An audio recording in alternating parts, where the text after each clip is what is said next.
Para mabawasan ang init sa politika, pinalawig ng Commission on Elections ang election liquor ban ng 5 araw mula sa dating 2. Pero ngayon pa lang, umaalma na ang ilan nating kababayan. Balitang hatid ni Tina Panganiban Perez. Kung sa mga nakaraang eleksyon, ipinatutupad ang liquor ban ng 2 araw sa bisperas at mismong araw ng botohan, sa darating na eleksyon, pinalawig na ito sa 5 araw. Mula May 9 hanggang May 13, mismong araw ng eleksyon. Layon daw nitong mabawasan ang init ng politika. Tahimik ang because the preparations of election day activity medyo mainit na labanan within a 5-day period. Mula May 9 hanggang May 13, bawal magbenta at bumili ng mga nakalalasing na inumin. Pero na lang sa mga establishmentong accredited ng Department of Tourism tulad ng mga hotel. Kung di mapigilang uminom, pwede raw sa bahay. Pwede kang sa loob. Huwag ka lang lalabas.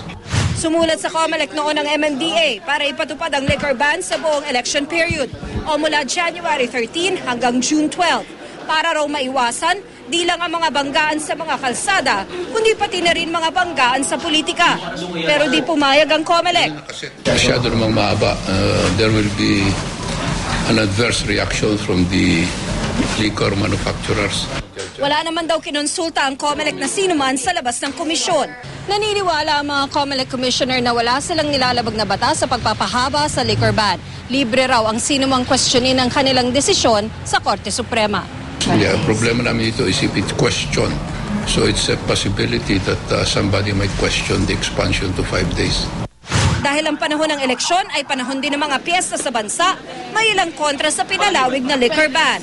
Sa katulad naming nagtatrabaho sa ganito na ang business ay panggabi na nagbebenta ng mga inumin, siyempre, maapektuhan kami. Kaya lang, kailangan sumunod kami. Siyempre, hindi papayag kasi mawala, ilang araw rin walang trabaho, walang kikitain. Pero walang magagawa kasi yun yung pinagano ng batas. Kaya, sunduin na lang. Ikaw ba umiinom ka? Oo naman. Yung 5 days, mahaba ba masyado yun? Hindi naman. Tina Panganiban Perez, GMA News.